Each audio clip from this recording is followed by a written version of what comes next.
Bagong hepe ng Philippine National Police, mas nakilala muna si Police Major General Nicolas Torre III na mga taong malalapit sa kanya sa lugar na kanyang pinanggalingan. Yan ang ulat ni Regine Lanuza ng PTV Davao.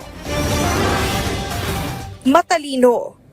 Yan ang paglalarawan kay Police Major General Nicolas Torre III ng mga nakakakilala sa kanya. Dito sa isang subdivision sa Barangay Zone 2, Coronadal City, South Cotabato, nanirahan si General Torre noon.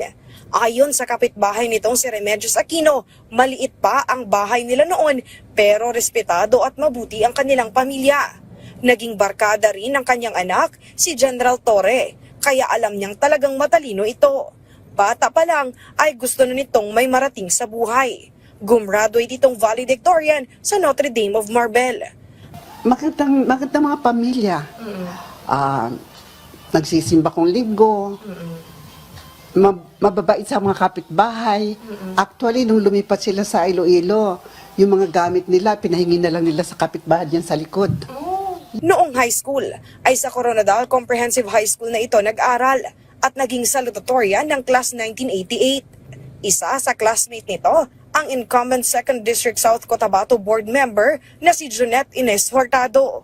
Ayon sa kanya, sa likod ng seryosong si General Torre ay ang kwela at makulit na ugali nito. Noong high school pa lang ay kadalasan siyang tinutukso at kinukulit. Pero si General Torre rin ang gumagawa ng kanyang math assignment.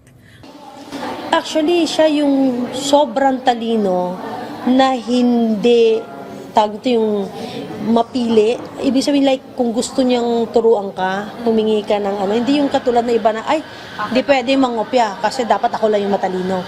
High school pa lang ay gusto na ni Torre na pumasok sa Philippine National Police Academy o PNPA. Pero dahil kailangan ng 72 academic credits ay pumasok muna ito sa isang pribadong eskwelahan. Nagtapos ito ng top sa PNPA Tagapaglunsad Class of 1993 at doon na nagsimula ang kanyang karera bilang pulis. Na-assign ito sa iba't ibang lugar sa Luzon, Visayas at Mindanao.